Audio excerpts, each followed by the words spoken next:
Nobody.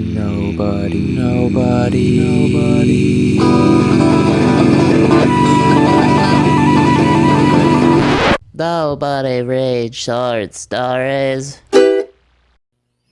Hi, everyone, and welcome back to Nobody Reads Short Stories. This is season 4. Yes, this is so exciting. So, for all of our diehard Nobody Reads Short Stories fans who are aware of our previous seasons, you may notice this season there's going to be a little more of me and a little less of Jeremy in all of the hosting duties. But don't fret, Jeremy is still around. He will be co hosting several episodes and also acting as a performer. And you may even get a little bit something extra from him on down the road. So do not worry, he is still very much around. So let's go ahead and dive into our first story of season 4. And in celebration of the high holiday that is tonight, Halloween, right in time for the spooky season. This is Patrick Barb's Have You Seen My Missing Pet? While the old man waits outside Sally's awning, rain sluices down his scalp, falling past his eyes so it looks like he's crying. The steady, hammering raindrops roll through the labyrinthine indentations of his wrinkled cheeks. Sally doesn't say a word as the old man's brown leather dress shoes squelch and squish, then twist and tap against her discarded jacket and baby's diaper bag, the one she's sure she hung on the hooks by the front door, all puddled on the floor. She ignores the rainwater leaking from the old man's gray trench coat. The water soaks into the brand new hardwood floor her father-in-law, soon to be ex-father-in-law, installed when her in-laws bought the place for Sally and Val. You know, I paid a lot of money to get the floor replaced, young lady, he used to love to remind her. But now Sally doesn't give a damn what happens to the floor. There's a not-so-small part of her hoping the dripping old man ruins it forever. As they stand a moment past awkward in the foyer, Sally breathes in the lingering sense of her hoity-toity Park Slope neighborhood at night, humid, late summer downpour and the sidewalk offerings of trash day. Thank you for letting me in, the old man says with a smile more genuine than his tears. I was asking if you'd seen my missing pet. How long it's been since I hosted guests. Since Val lived here? Even in those times, it was always his friends, his family. She holds a hand out to the old man, but when she notices baby's pink pacifier grip between her thumb and forefinger, she pulls her hand and the unexpected pacifier back into the shadows. If the old man notices, he doesn't give her any indication. As if he's just become aware of his leaking presence in a stranger's home, the old man wipes a pale hand across the top of his head. The simple act sends water, scented by his old man hair tonic, splattering onto Sally's coat and the diaper bag and the brand new hardwood floor. My apologies for the mess, the old man says. His voice reminds Sally of lozenges, smooth, sweet, but also antiseptic, clinical. It's raining cats and dogs out there, as they say. Let's take another look at Sally. Sally from before. The Sally from before worries she's about to pull her arm out of its socket as she yanks baby's car seat out of the back of the Uber. It's the same Uber she waited 45 minutes for, because navigating the subway stairs was out of the question given the bulk of the car seat, and there wasn't a single cab in Manhattan willing to stop for her. None who'd go to Brooklyn, and they don't care when you tell them they're legally obligated to do so either. Assholes. Of course, the jostling of the car seat wakes baby. He opens his mouth to scream and gets a mouthful of rain for his troubles. He sputters, coughs, and then finds his screeching wail, beseeching the heavens for God knows what. Sally wishes for another hand to stroke baby's chubby cheek, to offer her finger to his always eager mouth, giving him something to drool on. She'd let him grind his one jagged popcorn kernel of a tooth freshly popped past his gum line along her knuckle. Instead, she's got one hand on the carrier handle and the other is filled with baby's overstuffed diaper bag, her laptop bag, with its frayed, broken shoulder strap, was clutched between her arm and ribs. You know, you ought to get a stroller, one you can put your car seat in. You're living in such a nice neighborhood for walking, the Uber driver says. He makes no move to unbuckle his seatbelt, get out of the car, and help Sally. Yeah, I know, she says, pushing her hip against the car door, hoping she swung it hard enough to click shut, but not hard enough so she ends up with another bruise. It's not like I planned for my almost ex-husband, to call me at 4 in the afternoon and say, sorry, babe, change of plans, can't take the baby this weekend, come and get him, and hurry, okay? He left the stroller back at his parents' house and then handed this baby to me, this capital B baby we'd made together back when he still said he loved me, and I still half believed him because we made a capital B baby together, you know. And then he left me without giving me a word of excuse or apology, but he kissed me on the cheek, and when he did, I smelled his special time to get laid cologne. Good for him, right? The old man sits in one of the seafoam green-dyed wicker chairs Sally's using around the breakfast nook. Its seat creaks as his jagged glass angular hips settle into it. Sally stands between the old man and a view of her sink, overflowing with unwashed dishes, caked in reheated Sara Lee detritus and half-dissolved remnants of powdered formula. My pet, the old man says, continuing the conversation from the foyer, he got loose around here, right near your home. Oh? Sally asks. Do you live around here then? Before he answers, Sally runs through the lookbook of her day-to-day, flipping past the faces, voices, hands, and all those walking, forever walking legs she's encountered, from the coffee shop at the end of the block to the subway platform 1 avenue over, and up and down, winding through the sidewalks of her memories. The old man waves a liver-spotted hand like he's got some important business to attend to. With the weather like it is, it makes him upset. And, well, you know how it goes with pets and thunderstorms. Sally nods. She doesn't know much about pets.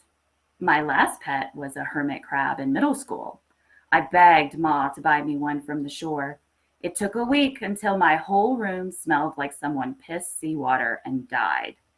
I never even got around to naming it before I got stuck with an empty shell and the nauseating odor of dead and dying things. What Sally does know is how weather like this affects babies, affects her baby. On cue, thunder rolls, lightning smacks the sky, storm clouds moving closer. Another lightning strike hits the cable antenna of a nearby building with a crackle and a pop. A sizzle follows instead of a snap. Sally's grateful the noise doesn't wake baby. The last thing she wants is for him to scream so loud he blows out the speakers on the monitor. Again. Damn it, the monitor. Sally pivots from her position blocking the sink. She stretches across the kitchen countertop and flicks the switch on the tiny white baby monitor resting on the corner. The worn device is covered in scuffs and scratches like a boxer past his prime. An orange spot glows in the lower right of the hard plastic shell, like a lit match head in the darkness, a sign of life. He's quiet. Of course he is. I'm sorry, Sally says, as her knuckles brush past a stack of unopened bills she keeps by the stove, daring herself to someday set them ablaze. My baby's sleeping upstairs. It's good you're able to get him to sleep in weather like this, the old man says. He places both hands flat against the table. His knuckles jut out, swollen like twin mountain ranges, blue veins exploded across them. The rain from before unleashes itself in rapid-fire machine gun bursts. It strafes Sally's hair, the sidewalk, and, of course, the crying, when will he stop crying, baby.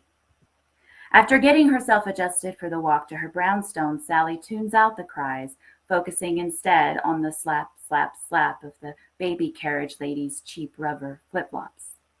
The noise comes from behind mother and child.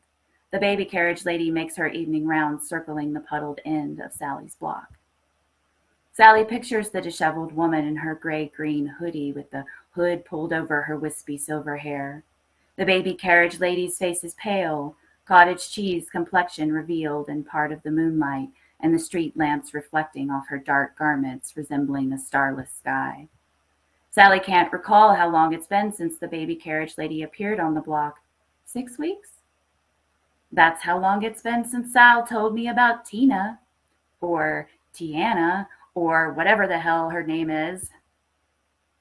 Is that how long it's been since I worked up the nerve to tell him to get the fuck out? He punched the window in Baby's nursery, and I screamed, and Baby screamed, and Val cried and cried. Of course, I ended up calming Val down and calling an Uber to drive him to the hospital. I tried to get to the back of the car with him, but he grabbed my wrist and squeezed tight. He held it there for a moment before saying, "No, Sally, you've got to stay with the baby, remember?" Sally imagines how Val would handle the baby carriage lady if he was still around. She sees his nostrils wrinkling after getting a whiff of the woman's heady au naturel perfume, like cabbage shits and boiled tires. But there's no Val, so the baby carriage lady keeps to her circular path, pushing an empty stroller. No words, no screams, no spitting.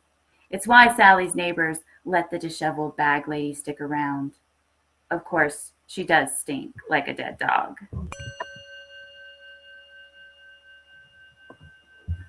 Get you anything to eat, to drink? Sally asked the old man. Coffee? Tea? The monitor chirps like a startled baby bird. Sally's eyes fall to it fast, but no sob, scream, or whimper follows from upstairs in the nursery. Oh, a hot cup of tea is just the thing. I don't remember any lost or missing pet posters around the neighborhood, Sally says, filling her dented silver teapot, the one she got from her mother. She flings open the cabinets by the stove, trying to remember where she put her last box of Darjeeling. He's just run away tonight, but I worry about him, out all alone. I guess he's like my child. The old man nods when Sally holds out the box of tea bags for his inspection. My wife and I worry about him out in the rain like this. We fear he'll catch a cold or act out without our supervision. Don't misunderstand, we trained him well, but we never sought to domesticate him. Is that so? Sally's on autopilot. She turns a knob on the stove. The flame leaps up, licking at the sides of her teapot. We've kept him inside our house, down in his cage, since the day we brought him home, 15 years ago now. The teapot rattles as the water inside grows more and more agitated. Sally presses on the silver knob at the top of the pot to fix the seal. Already the metal's hot enough to burn her palm before she pulls it back. Across the table, the old man sits with his legs spread wide like a old friend come a-callin' for gossip and giggles. 15 years? Quite a life for a dog. He must be a good boy, Sally says. Good boy, yes, but not a dog. The old man stands. The kettle shrieks. Baby joins the chorus. His screams come filtered through the monitor like a middle school principal's announcement from a cafeteria loudspeaker. Attention, mommy, please report to baby. Sally moves for the stairs, but she finds the old man blocking her way. Standing there in the area between the kitchen and the living room, he feels more space than she expected. Baby cries in stereo, the garbled electronic shrieks of the monitor and the bellowing tumble-down real ones from upstairs. She pictures him there. One chubby, red, splotchy arm bursts free from his cloth swaddle, pounding his fist against his chest. Tears, salty with rainwater, cover his cheeks. Baby watches the Yankee Doodle mobile his mommy bought him at the flea market. The old man puts his hand on Sally's arm. His skin is soft to the touch. It reminds her of marshmallow fluff. Sally made it down the block and into the townhouse. She trudged up the stairs to the second floor. At least Baby wasn't crying anymore. Instead, he sucked loudly on 2 fingers. Later, she'd pull those 2 same fingers from his mouth and find he'd left them wrinkled and white, thin, pale sticks like leftover happy hour pretzels. Like they used to serve for free with the purchase of a beer at the bar where she first met Val. They'd set a 5 p.m. date right after work so no funny business could happen. But then it was 9 o'clock and Sally had forgotten to eat dinner. Then Val said, "Let's do shots." He'd kissed her at the jukebox after letting her pick the breeders.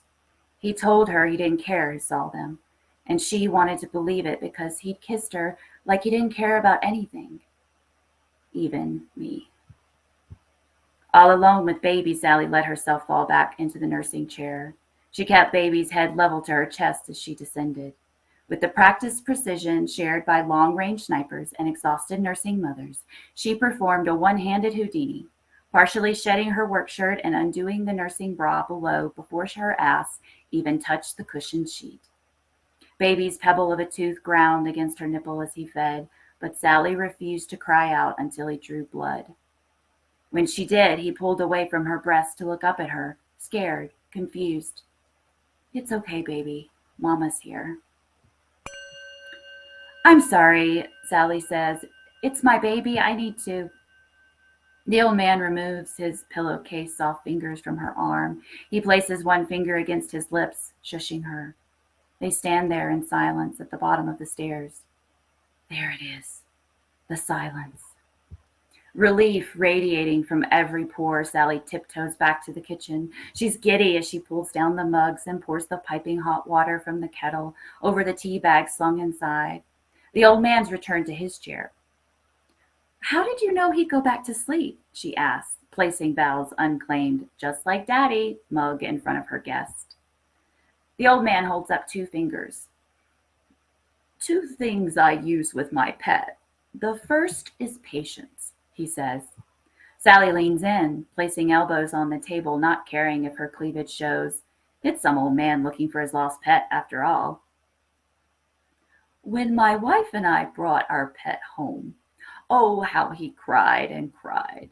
Didn't matter what bed we let him sleep in or the treats we'd give him. He cried even more.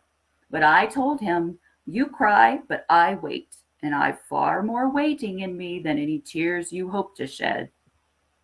Sally blows across her tea. Her breath sends the tea bag pinwheeling around inside the mug.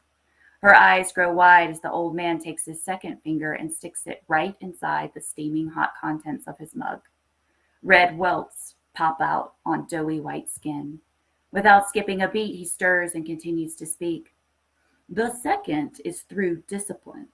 There's a pain for the pet, punishment, verbal, physical, or mental. But there's also a pain for the master. You must endure. Stand firm." He pulls his red finger from the mug. The orange-brown liquid drips onto the tabletop. Sally checks the orange dot on the monitor. So quiet again. "Do you understand what I'm saying?" the old man asks her.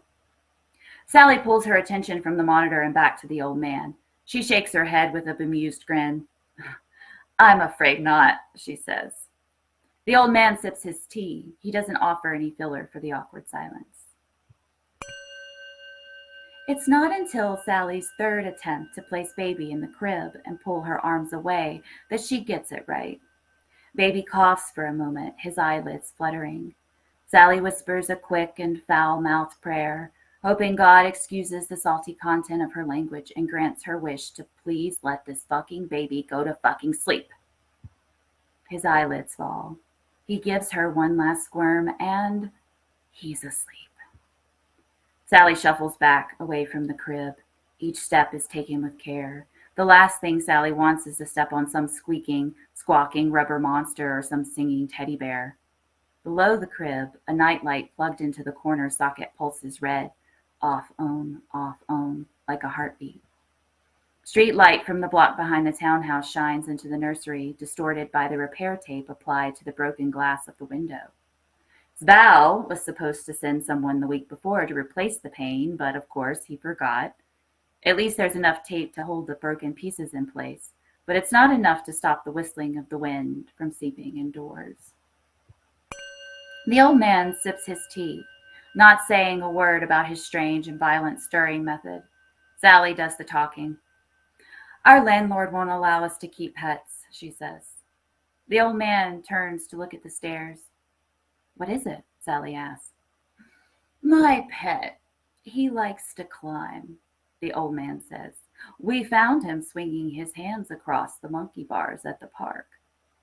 A pause? Sally whispers her correction. Now she can't take her eyes off the stairs either. Why is it so quiet up there?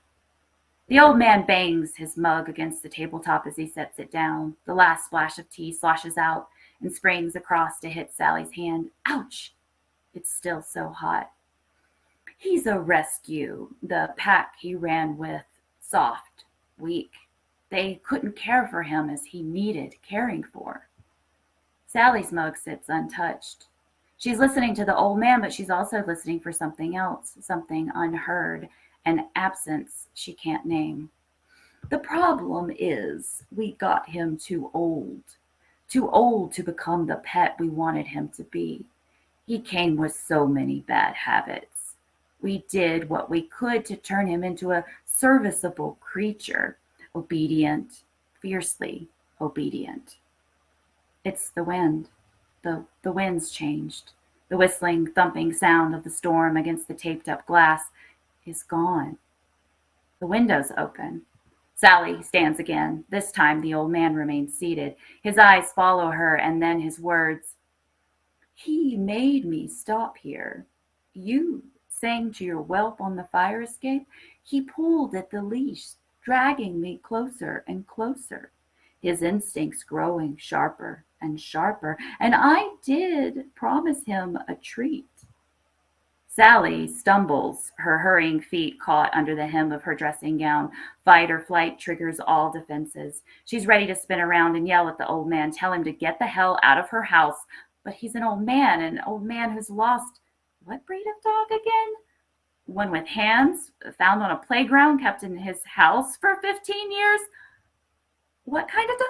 She asked. Young lady, I never said he was a dog. There's a creaking at the top of the stairs, right by the nursery door.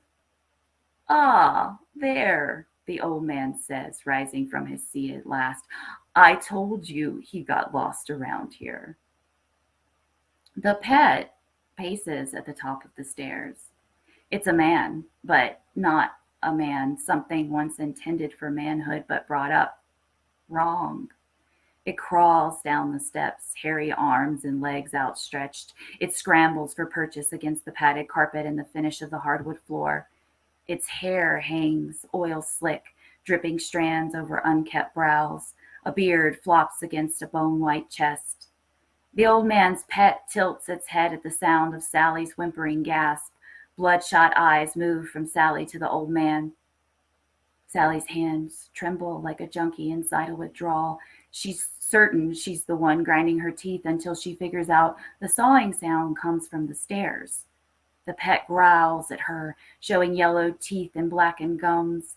Long, chipped fingernails scratch into the carpet, ripping and tearing out strands. The old man stands behind Sally while she's frozen at the bottom of the stairs. He holds a hand up, steadying his pet with silent commands. Breaking free from her trance of fear, Sally clutches the railing for lack of better support. Breathe in, breathe out, like labor. Concentrate on breathing, babe. The babies. Why can't I hear my baby? Sally spins and grabs the old man by the collar of his shirt. Silent relief washes over her when she turns from the stairs. She can't stand the sight of the pet resting on its haunches with its tongue lolling out from between blistered lips. She escapes into a this more manageable panic. She pulls the old man's face close to hers, her nose against his. Spittle flies from her lips. What did it do to my baby? The old man pushes her back, shoving her against the stairs. She lands hard on her ass, hitting the bottom step. Attack! There's no time for Sally to think. She throws up a hand, a last-ditch defense. The pet stumble crawls down the remaining steps to its prey. Then it's on top of her. Its hair, hands, and feet cover Sally. Its rotten teeth sink into her flesh of her arm. Blood sprays and she screams. The tangy copper liquid hits her mouth. It tastes like hot pennies on a summer sidewalk after an evening's rain.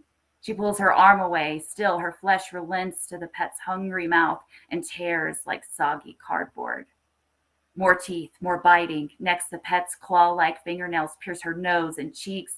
She moves her hands, desperate to cover her eyes. Can't let him bite me there. Mama Bear's strength comes in the form of an adrenaline-fueled shove. The pet tumbles over her, headed for the floor. The old man continues watching, studying the attack. Sally pulls herself up, crawling, sliding back, trying her best to move up the stairs. Can't slow down. Baby, baby, what did it do to baby? She stops at the landing. At the top of the stairs, the nursery's doors open. Her eyes fall on the gangrenous wound of baby blue wallpaper illuminated by the moon, and lightning strikes outside the busted-up window. Sally pushes herself onto shredded arms, flesh dangling and blood oozing out onto the ruined carpet. From her resting place, Sally strains to see the crib, to see baby still bundled tight, shivering. But she's not close enough. Go on, boy, the old man commands, without urgency, without anger. His pet obeys, because he's a good boy.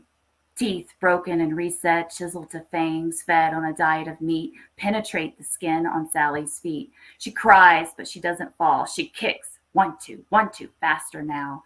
Her heel crunches through the pet's nostrils. There's another dull, throbbing ache in her foot as she breaks its nose. Blood gushes into its mustache hairs, thick steel wool wire cable strands clotted with red and green snot.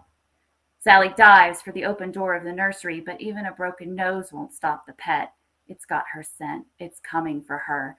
Panicked calculations rush through Sally's head. The bathroom door's closer. The bathroom door's got a lock. Sally finishes her leap, spinning her broken and torn body as she goes. Once she's inside, she shoves her body back against the bathroom door. It clicks shut just as the pet slams into it from the other side. The door is made of old wood. Strong wood, as Val's dad loved to remind her while he walked through the house, knocking on every damn door to prove their permanence. Sally's crying as she reaches for the lock. I'm sorry, baby. The scratching follows. Quick, urgent scrambling, peeling off the door's painted and lacquered surface. When Sally closes her eyes to try and keep the tears at bay, she pictures the pet's nails snapping off while strips of off-white paint tear away. Its blood turns the whole mixture into a foaming pink gruel like metalled cotton candy insulation. Sally pulls herself away from the door, streaking blood and bits of skin across the black and white checkerboard tile floor. Vomit explodes from her lips and between her fingers, a heady mix of hot tea, blood, and Sally's breaking point. It splatters into the toilet bowl. When she's finished, Sally sits back, cold tile on her legs and ass, the pet still on the other side of the bathroom door, panting, whining. She dry heaves, but she's got nothing more to give the porcelain gods. Sally wants her phone. She needs her phone. Jesus, my phone. She could call Val. He'd kill the son of a bitch. But she remembers leaving the phone in the nursery, playing ocean sounds to help baby sleep. Sally wonders where the old man's gone. With a sobbing, exhausted breath, she turns and faces the door. She expects she'll find the old man on the other side, waiting with his pet. Instead, she hears baby.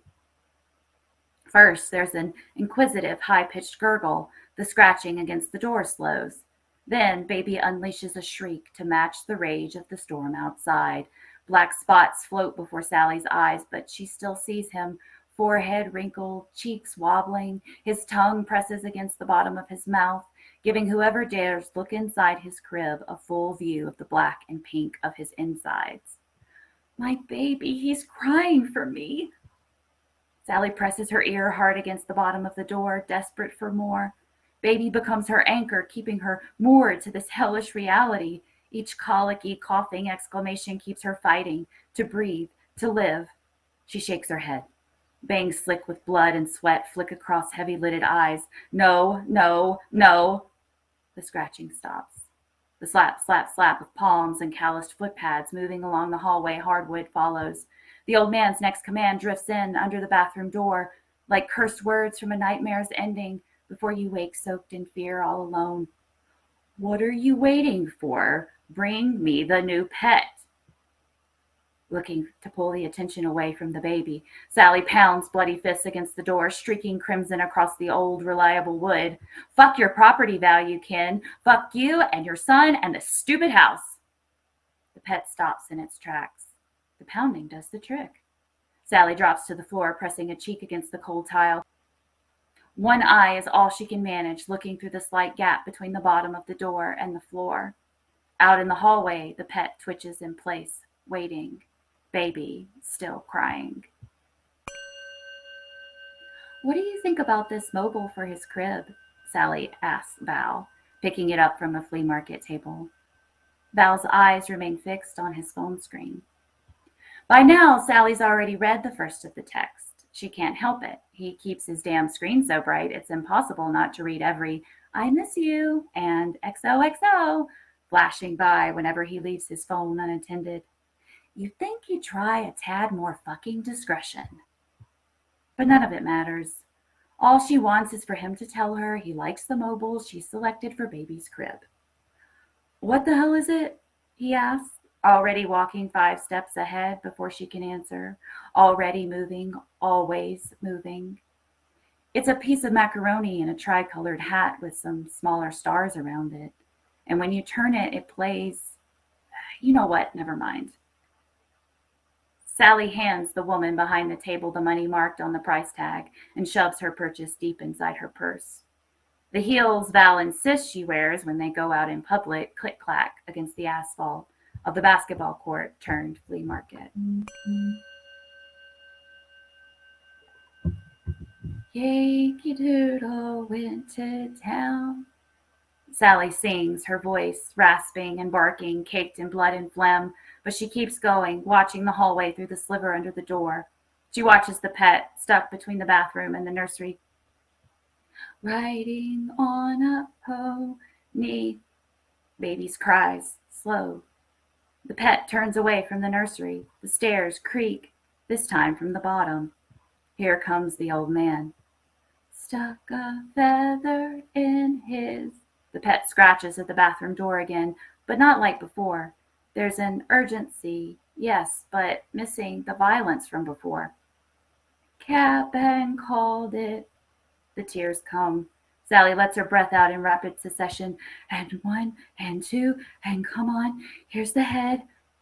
Sally doesn't want to know if she heard the pet say macaroni when the doorknob turns, and she pulls the door open to rush from the bathroom. She can't take it if it's true. Baby's not crying anymore. But it's not enough. She's at the top of the stairs again. The pet moves, more ape-like than canine now. He's coming to tear her face off. The old man stands on the landing, wearing a nightmarish, mile-wide smile between his sunken cheeks. She won't let him win. Sally throws herself down the stairs, into the arms of the old man. The pet follows. Bloody fingernails and teeth serve as claws and fangs, doing what comes natural after years of conditioning and training. Sally's outside herself. She watches her body tumble, bouncing off step after step. The old man won't stop her. A limb snaps, not Sally's. A howl of pain, not her own. More black spots appear, deeper and darker. Bad, bad, not me, you stupid animal! Screaming, gibbering curses echo off the townhouse walls. So this is what it sounds like when someone dies. Looking up from the bottom of the stairs, Sally watches the pet dragging the old man into her living room. The old man's face is gone. No false tears, no wicked smiles. Everything goes black. Then there's light again. Who's crying? The front door is open. Sally doesn't remember dragging herself there, but she peers through the open doorway nevertheless. A delivery truck speeds too fast down the wet road. Its horn screams out a warning, too late for a naked young man who runs past Sally and out of the townhouse, not looking where he's going. No one's around to yell, heal. Sally sits on her front stoop. She's shivering, pulling herself back from the dark. They've got their flashlight beams dancing across her eyes, but they've given her a thick emergency blanket to cover the ragged remnants of her nightgown, at least. Blue lights swirl, making the last of the rain look like laundry detergent, washing nightmares away. Plastic poncho-clad, black hat-wearing wannabe tough guys, like Val but with badges, yell at Sally's neighbors, telling everyone to go home. But they won't stop. They stand on their stoops and lean out their windows. Where'd you rich bastards hide when I needed you, huh? Sally can't shake the sudden feeling something's missing. She ignores the EMT's questions about how many fingers they're holding up, the offered hands ready to take her to the waiting ambulance she can't afford. She leans forward to get a better view of the street. There's a black bag zipped shut, the truck's pulled off to the side of the too tight thoroughfare. There's a similar black bag inside the house. But someone's missing. Sally cranes her neck, blood-caked fingertips pushing away offered help. She stands on wobbling ragdog legs. Sally checks the end of the block. Nobody's there. Behind Sally, someone steps out and ducks under the yellow tape stretched across the entrance to the townhouse. All clear upstairs. There's no one else in the house. Sally listens for but doesn't hear the slap, slap, slap of cheap rubber flip-flops against the wet sidewalk. She misses the gray hooded figure with her pale white pillowcase-saw fingers wrapped tight around the ornate handle of a baby carriage. She misses the squeaking wheels, the cradle rattling in its frame. I wonder what she hides under those baggy clothes. I wonder how fast she'd climb the fire escape behind the house. If only Sally could stop screaming, then she'd pick out those squeaking stroller wheels and the slap, slap, slap of flip-flops splashing along the wet sidewalk, moving away from the flashing lights. A block or so away, the baby carriage lady beams at her new pet. She hadn't needed to tell it to be quiet. It'll be easier to train, much easier than the last one. She'd raised this new pet fine all by herself. After all, hadn't she done a good job finding it, waiting for the right moment to snatch it, separating it before it became too attached, too dependent on its mother? One thing's certain, this new pet has the makings of a very good boy. The end.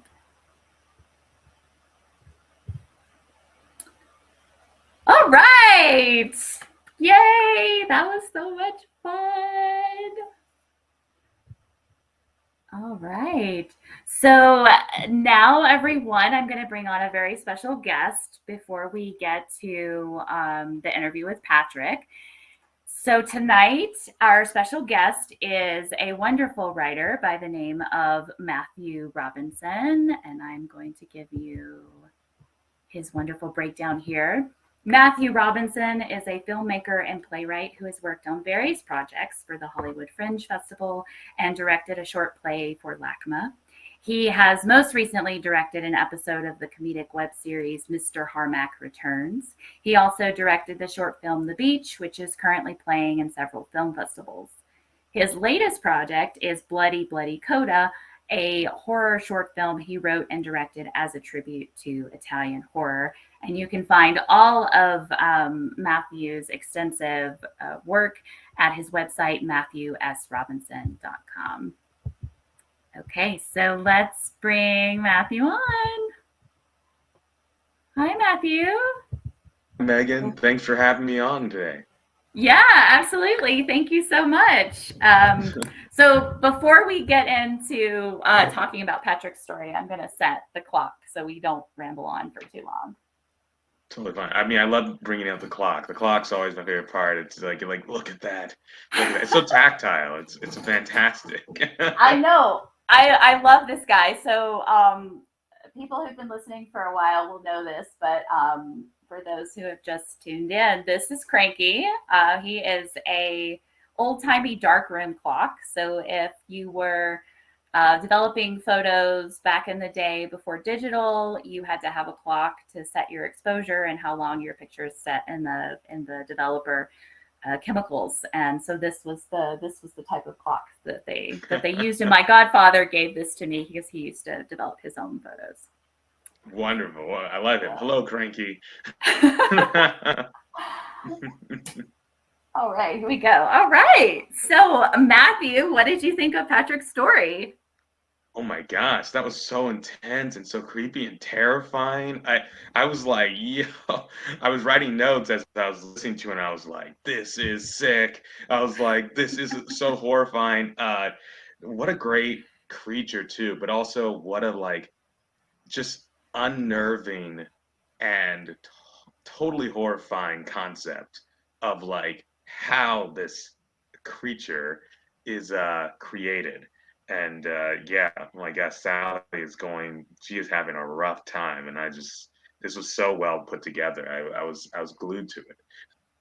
Yeah, I know. I totally agree. I feel like everything about this story is creepy. Like even Sally's recounts of her domestic life feels very oppressive and creepy, and mixed in with her, like you feel her frazzled emotional state, and then she gets involved with this old man, this creepy old man who comes, and it's like, yeah, poor Sally, like she's really having the worst day of her life It's after just what like this sounds is just like, really bad.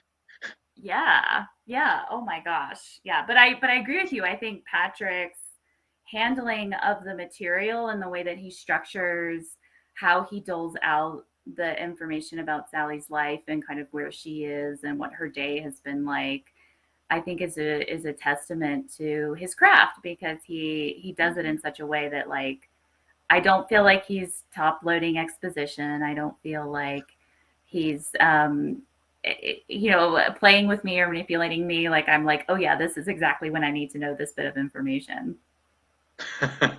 No, it was very well like planned out for you to get the information at the possible time for the character to be revealing it, or for us to know in terms of our tension and our fears, and just how it made us feel. But I agree, it was so planned out, and like, oh, okay, this is when you need to know this bit of information, and this is when it's going on. You're like, oh my gosh, like it's just the layers that unfold as the story progresses is truly masterful, I felt. Yeah, absolutely. And there's the last flashback at the very end where she's like under the, like, you're in it and she's under the door and she's like, I'm like, oh my God, what's gonna happen? And then he cuts to the flea market with Val. When I first read that, I was like, what are we doing? Why are we at the flea market? And then it's very shortly you go back and then she's singing the song from the mobile, and I was like, oh my God. And it just all came together, and it was just that much more powerful when you realize that woo, that's an intense I love it. it's an intense alarm. I haven't Anyway, heard I that just, since middle school. Yeah. yeah. Right, it's that same sound of like the buzzards from class. Is that what you're Right. talking about? Yeah. Yeah, exactly. Yeah. Yeah. So anyway, let's bring on Patrick. But before we do, I want to tell everybody about all of Patrick's wonderful things that he's doing right now. So Patrick Barb is an author of weird, dark, and horrifying tales, obviously, currently living and trying not to freeze to death in St. Paul, Minnesota.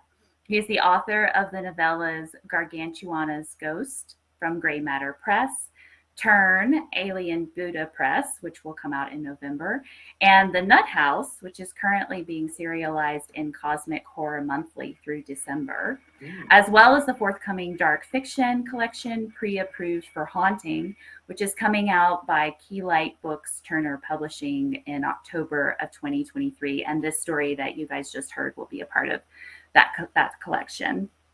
You can find all of Patrick's other information at patrickbarb.com, or you can follow him at twitter.com/pbarb. So let's bring Patrick on. Hi, Patrick. Hello. Welcome to Nobody Reads Short Stories. Thanks for having me. Yeah, absolutely. Thank you. It's wonderful. Just full disclosure to our readers, I have known Patrick for 20 years. 20 plus years, I think, maybe. 20 plus years, yeah. yes. Go way back. Yeah, we both went to undergrad together, and he was a wonderful writer there, and I am not surprised that he is continuing with that tradition now, all these decades later. So I'm so excited to have Patrick's story on the show, and also to be doing this interview right now. So Patrick, tell us, what was the inspiration for this story? Yeah, I was kind of like thinking about these questions before doing the interview. I was like, I know this is going to come up. I think I just really had this idea of wanting to, on one hand, sort of portray this dehumanization of this pet character, and sort of show someone transformed into this more bestial creature, without doing it through, kind of supernatural means, let's say. So it's a little bit of a werewolf type of character, but there's no bite, there's no moon or anything like that. um, and on the other hand, I am a parent. I have two boys, one who's 7 and one who's 4. And I think the story was written when they were a little bit younger. And, wanting to capture that exhaustion that comes with parenting, and these fears that come of kind of losing control of yourself, when you're dealing with your kids, and also kind of losing control of your child, and what they will become. So sort of mix those all together with a fair amount of creepiness, and I mean, this is the end product, really.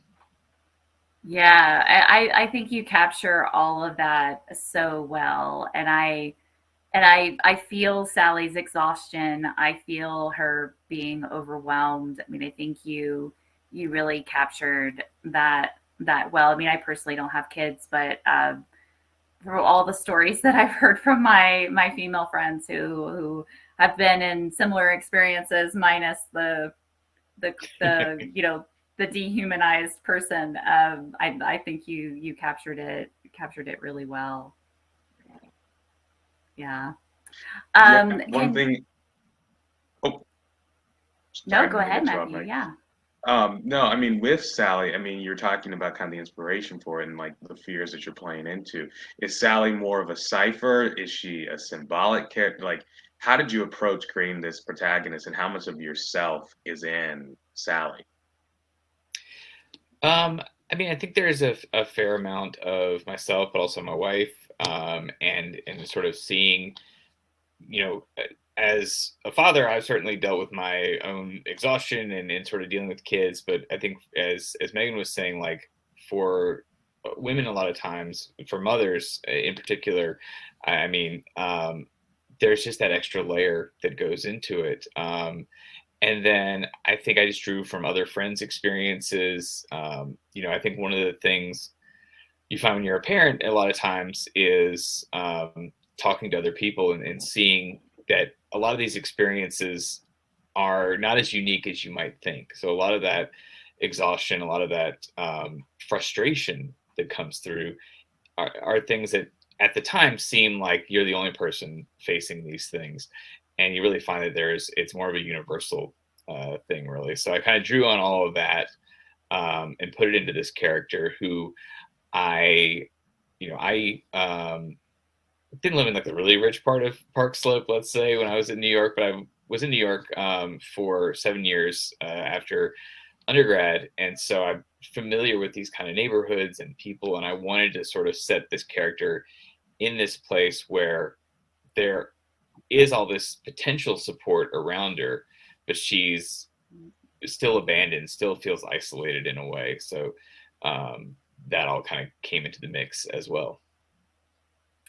Oh, I love that. I was also thinking along the same lines of how something like this could happen, and no one would know. Like, to your point, Patrick, you were saying earlier, like, this creature isn't created because he was bitten or something supernatural. Like, he was groomed to be this way, and he's obviously lived in this neighborhood for quite some time, and like no one's really realized it, or if they have, maybe they haven't said anything. And so there is this underlying tension and creepiness that comes from the neighbors and the neighborhood, and to your point, like, there's people around, but Sally is still so alone and isolated, and it makes it, to me, it made it logical that this old man and his wife would be living in this neighborhood with this creature in their basement for 15 years and no one would know about it. Mm-hmm. I thought that was, handled so well, and I really really liked how every bit of the story supports the creepiness of Sally's experience and the tension of her experience. Yeah, that was obviously the goal. Yeah, so when that happens, I'm always happy to hear it. But really, I think the thing why I wanted it set in the city as opposed to like an old house in the country or something is that I you can live in a city and still feel alone, still feel isolated. You can know every person's face that you see every day on the walk to the subway, and still not be known or still not know everything. And so I really felt like that was a better setting to sort of service that contrast. Really, Yeah, yeah, I love that as well. Yeah, there's so many. I think when we're writing horror, sometimes we jump to the country's creepy, right? There's a lot of shadows, there's a lot of unknown things going there, and that might be the low hanging fruit of settings. But I think to your point, the city holds its own sort of menacing vibe for various reasons, and I think you definitely captured that. cool. Yeah. Can you talk to us a little bit about your influences and like what sort of horror you like and what you feel like may have influenced the story at all? Sure. I came to horror through movies originally. I think a lot of people do. So I wide range from the film side of things, everything from like slashers to zombies to more like quiet horror, um, giallo, things like that. So when I got more into writing prose, I started reading a lot of horror short stories and collections and a lot of like weird fiction.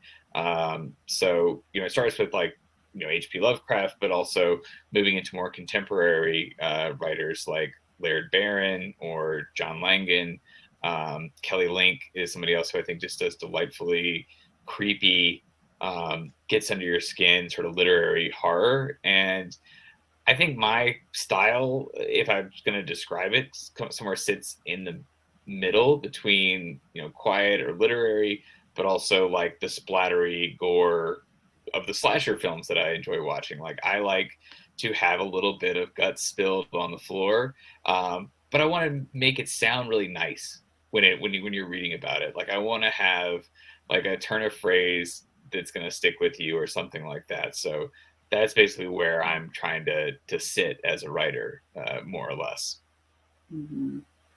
Well, Mm-hmm. you're talking about how you describe things. One of my favorite lines or little kind of moments is when she first is introduced to, the beast, the creature, the boy, the pet, and it's you described as something that was essentially it wasn't allowed to grow into manhood. Something went wrong. It was raised wrong, and that imagery, but also that commentary that Sally is recognizing with Pat is so just like slightly unnerving because it feels so real. It's like, you run into somebody or you meet somebody and like they're like, yeah, something's wrong, something's Mm. off. And I think that plays into a very natural feel that we have. And like, that image is there. And that was something that really stuck out to me. Like, when you were writing this, what was that you're going for with this pet? Like, how were you trying to make us feel with it? Like, how'd you come up with like this is how it's going to look? Here's how I'm going to describe it. What were you drawing from there? I think it's a mix of, I think there's stories that you see about women kept in basements from like kidnappers and things like that, and our children that are kidnapped and things like that.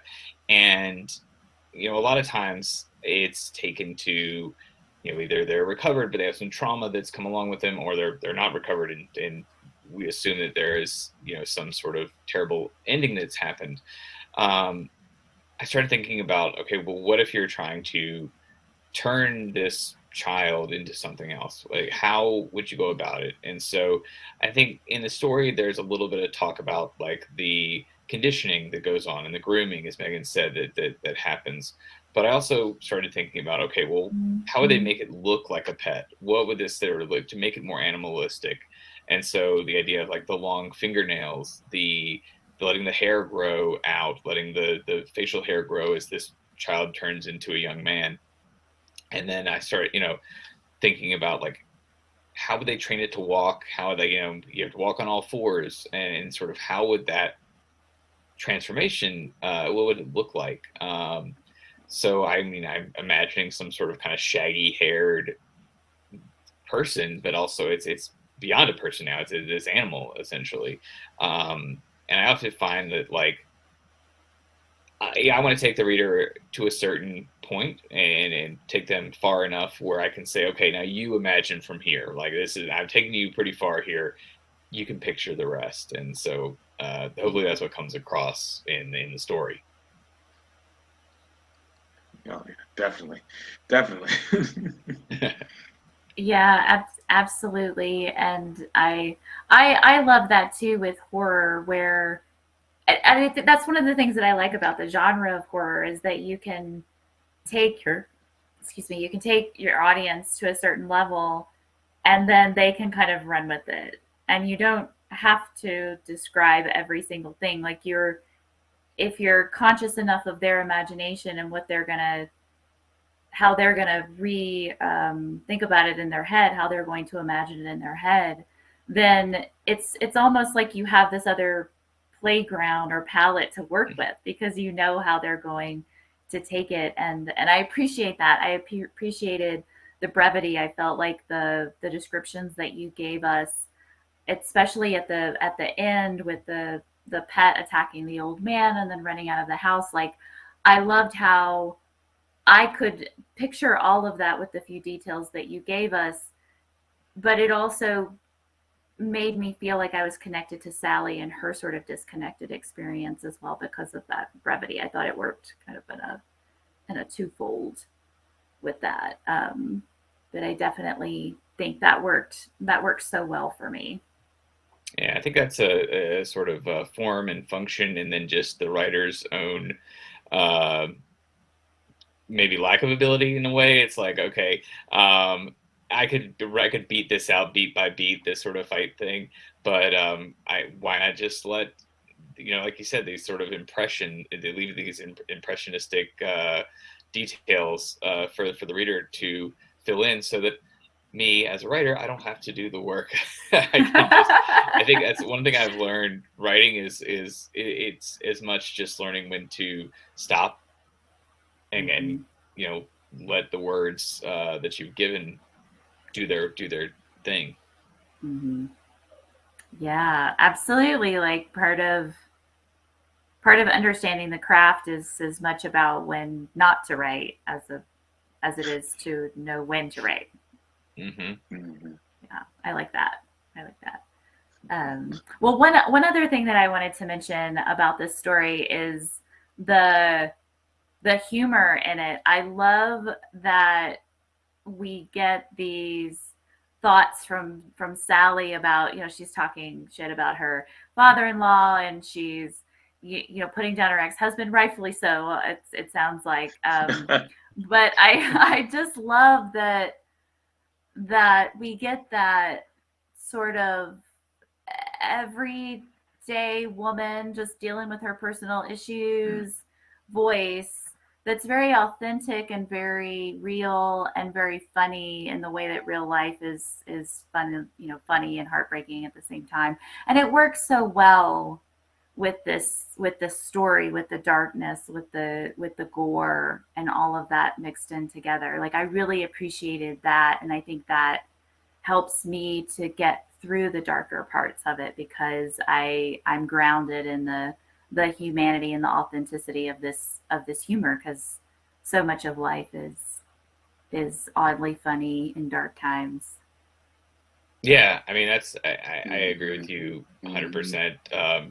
I'm a big fan of horror comedy as a genre, but I think even for something that's like more straightforward horror, you have to have, at least I feel, some humor or some levity to things, because that it helps establish the humanity there. I think like I I like to laugh. I like people who are funny. I like to that helps me connect with people a lot of times, and so I try to inject that in characters like Sally, um, because that's what I relate to as a reader, and so I'm hoping that that then carries through to my own readers.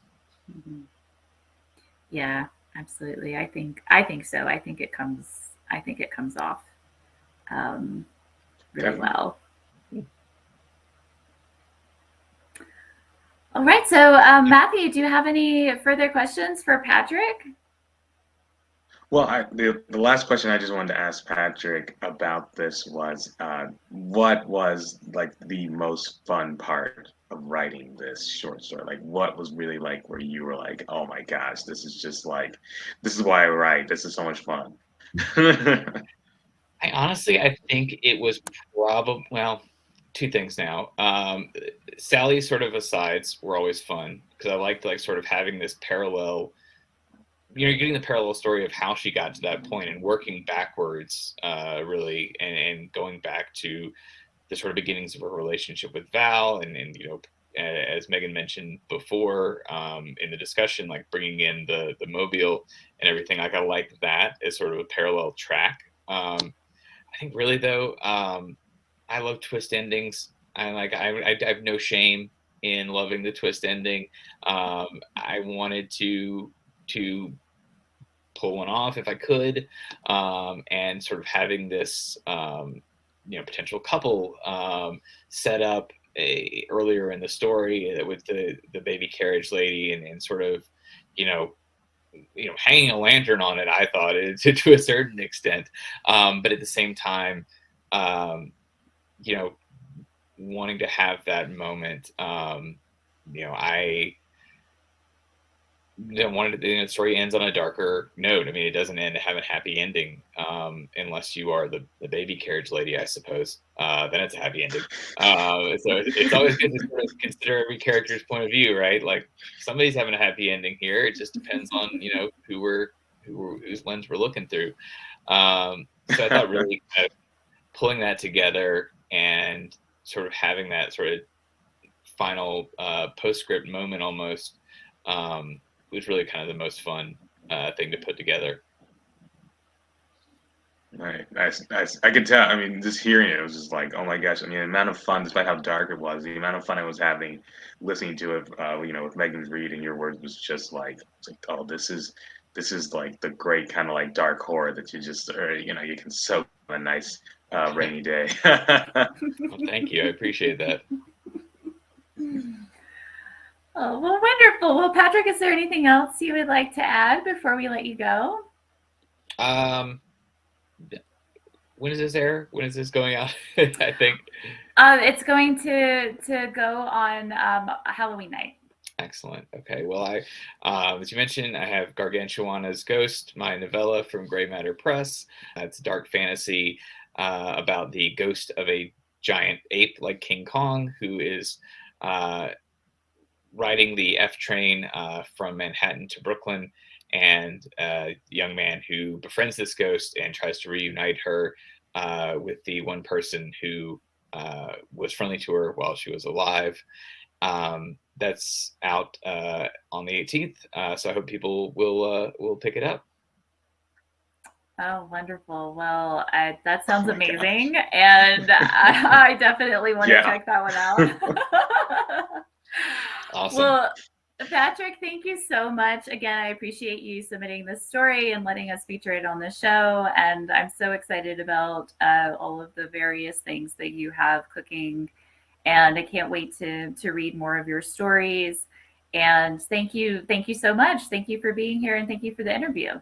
Thank you both for having me. I really appreciate it. Okay, you're welcome. Bye, Patrick. Bye. Oh my gosh, that was so good. Thank you, Matthew. I really appreciate you What? taking Yeah, thank you so much for taking the time to be our special guest tonight. It's wonderful to have you here with Patrick. Oh, it was my pleasure. It's really cool. I'm glad it's airing on Halloween. Hoping everyone's had a spooky good time. But no, I always love coming on the show, and I always love watching. So anytime, always down to come on. All right. Well, thank you so much. We'll talk to you later. Bye. Bye. All right, so that concludes another fantastic episode of Nobody Reads Short Stories. Thank you guys so much for tuning in. You can find all of our previous episodes at nobodyreadshortstories.com. Watch all of our videos on YouTube. Please like and subscribe, as well as you can download our audio podcast from Stitcher, Google, Amazon, Apple Podcasts, basically anywhere you listen to your audio podcasts, you can find us. So thank you so much, and we will see you guys soon. No one reads short stories anymore.